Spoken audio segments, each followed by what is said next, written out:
जय मिथिलावासी, अपने सबके नमस्कार करे छी। एकटा भगवती के गीत लके अयलहुँ, सुनू, अपने सबके नीक लागत तो अधिक से अधिक लाइक शेयर कर देबै, कमेंट कर देबै, वीडियो के भी लाइक कर देबै, नीक लागत।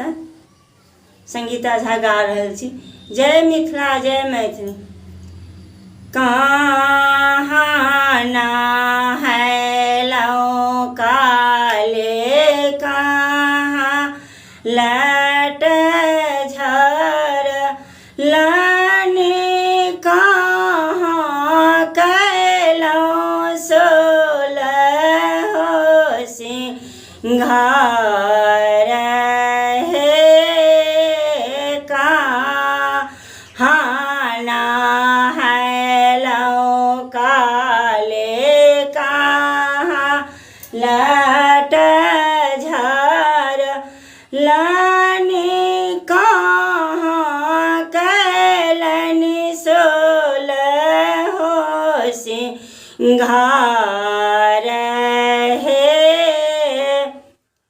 गंगा नहलौं सेवक बाटे, लाट झर लाने, गहबर कैलनि सोलह सिंघार है, गंगा नहलौं सेवक बाटे, लाट झर लाने, गहबर कैलनि सोलह सिंघार है, कौने फूल ओढ़न माँ के, कौने फूल पहिराने,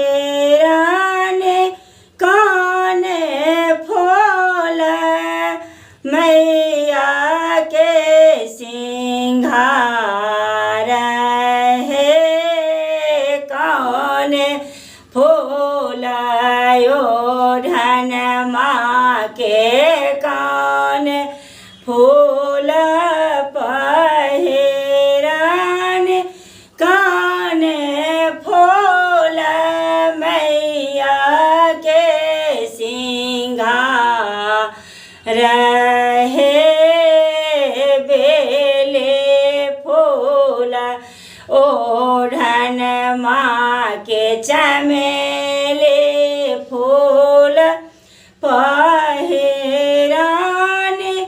ओढ़हुल फूल मैया के सिंघार है, बेले फूल ओढ़न माँ के, चमेली फूल पहिराने,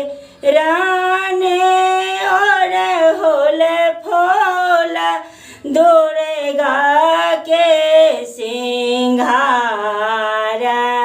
है, पहिरे ओढ़े माता गहबर में ठाढ़ी, भेलन कर लगलन सेवक गोहार हे, पहिरे ओढ़े काले गहबर में ठाढ़े, भेलन कर लगलन सेवक गोहार है, भान है विद्यापति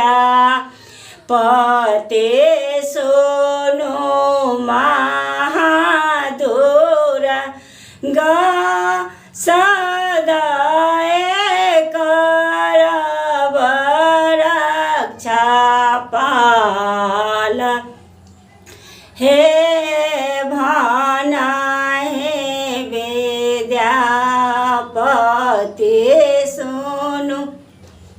महाकाली सदाए करब रक्षा पालहे।